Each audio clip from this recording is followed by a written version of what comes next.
Mina ngiyabezwa nje abantu bethi they feel sorry for umkhwenyana kaNandi after watching episode 1 yeshow kaNandi and the ref. I don't feel sorry for that man. I don't feel sorry. If he is a victim, then he is a willing victim. Because ngeke uzungitshele guys ukuthi uney'ngane eziwu-7, is it 8 now with the young one, and uney'ngane eziwu-7 eziwu-8, kodwa wena uhlalile for 3 years ulinde ukuthi isonto libuye kuwena about whether usazoba yini umfundisi or not. Ucabanga ukuthi kudliwane ekhaya? Ucabanga ukuthi iy'ngane zidlani, zihlalaphi, zikhokha ngani esikoleni, zifika ngani esikoleni, zigqokani?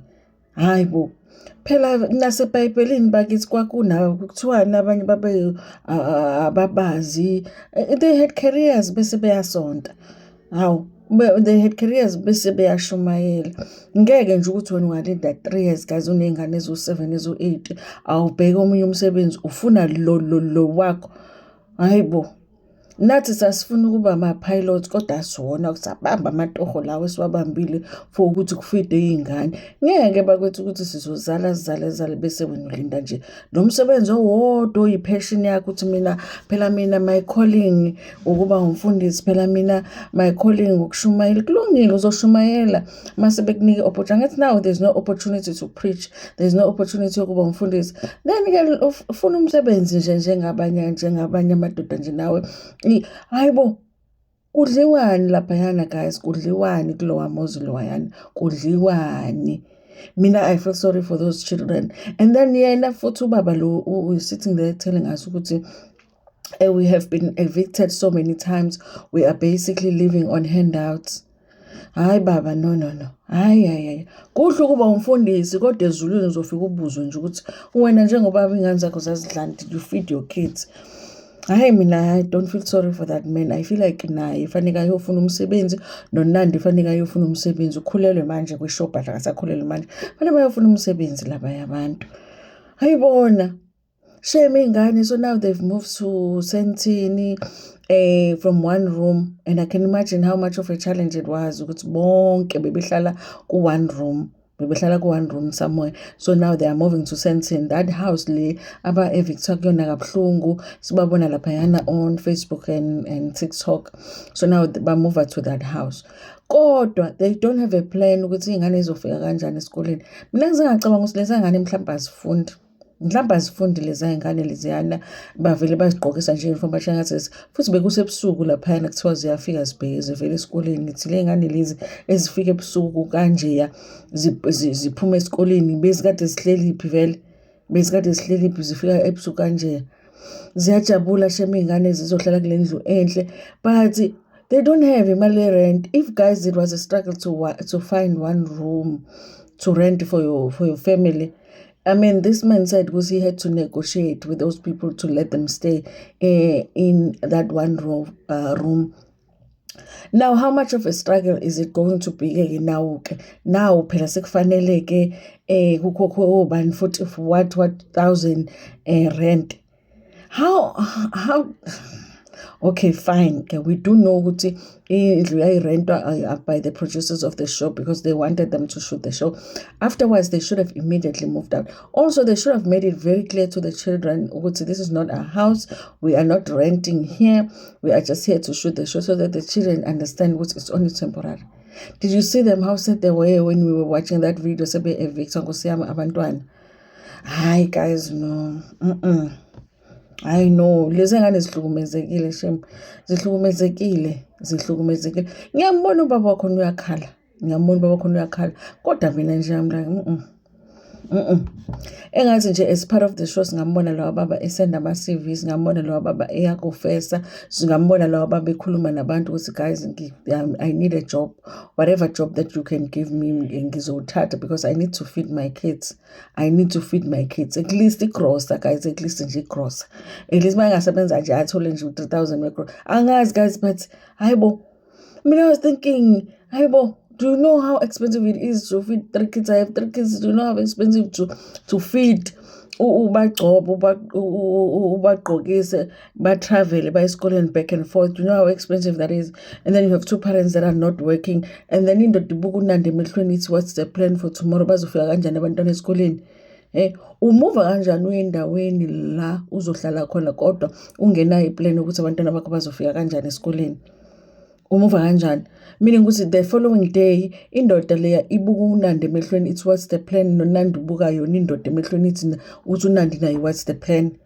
Meaning ukuthi labantu laba they don't have a plan ukuthi iy'ngane zabo zizofika kanjani kusasa esikoleni. Hayi guys, no. Hayi no. Hayi. I mean, I don't feel sorry for that man. That man needs to find a job. You know, the people that I feel sorry for is the kids, because they are so cute, very polite kids, very like by the time my parents are the dilulu in their parents. Unandi now is like yena sensi ukuthi kuzokhokha kanjani irent ujabulela nje ukuthi yena usesensini next week uzobefika nemoto entsha angazi ukuthi akabani angazi ukuthi kabani but uzobe ejabulela ukuthi uya drive uthola imoto or something. I'm like, bo guys, like how do they survive? Do you know ukuthi ukudla kubiza kanjani ngoba ngathi abasebenzi bo2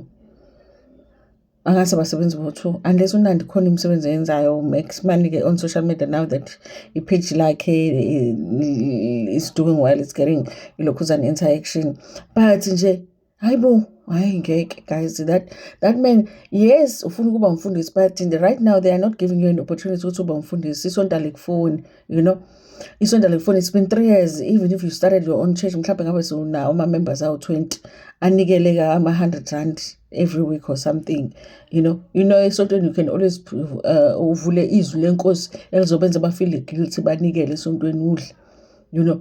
Okay, hamba ufuna itoho baba, hamba ufuna itoho. Ngeke guys, I mean, I don't feel sorry for this man. This man has 7 kids. He needs to come up with a plan. He needs a plan to feed these kids. Shame.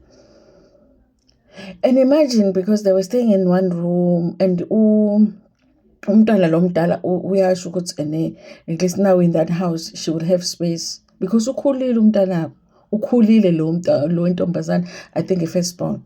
Bese kuba laba abafana baningi phela, baningi.